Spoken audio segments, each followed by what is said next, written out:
Hi மக்களே, இதாங்க நான் சாப்பிட்ற தட்டு. என்னென்ன போட்டிருக்கு பாருங்கள். வெஜிடபிள்ஸு, ஃப்ரூட்ஸு, கிரைன்ஸு இதெல்லாம் நிறைய இருக்கணுமா. சோறு ஒரு ஓரமாக இருக்கணும்னு அதில் போட்டிருக்காங்க. ஆனால் நம்ம அதில் போட்டிருக்கபடியெல்லாம் ஃபாலோ பண்ணுறதே கிடையாது.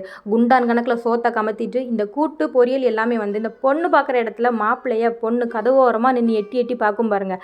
அதே மாதிரி நம்ம தட்டிலையும் கூட்டு பொரியல் லைட்டாக தான் எட்டி பார்க்கும். இப்படி சாப்பிட்டா உடம்பு குறையாதுன்னு நமக்கே தெரியும். ஆனால் என்ன பண்ணுறது, சோத்தை சாப்பிட்டு பழகியாச்சு. இன்றைக்கி நைட்டுக்கு தோசைக்கு தோசை மாவு காலி ஆகிடுச்சு. சரி, இந்த தட்டுக்காகவாவது ஒரு ப்ரோட்டீன் ஐட்டத்தை ரெடி பண்ணிடலாம் அப்படின்ட்டு இன்றைக்கி ப்ரோட்டீன் இட்லி தாங்க பண்ணியிருந்தேன். 4 முட்டை, பன்னீர், தேங்காய் இதெல்லாம் போட்டு மிக்ஸ் பண்ணிட்டேன். அப்புறம் பார்த்தா கலரும் இல்லை, ஒன்றும் இல்லை. சரி, அப்போ கொஞ்சம் மசாலா ஐட்டத்தை சேர்த்துடலாம் அப்படின்ட்டு சீரகப்பொடி, கரம் மசாலா பொடி, மிளகாய் பொடி எல்லாம் போட்டாச்சு. ஏன் காஃபி தூள் கூட இருந்தால் போட்டிருப்பேன்.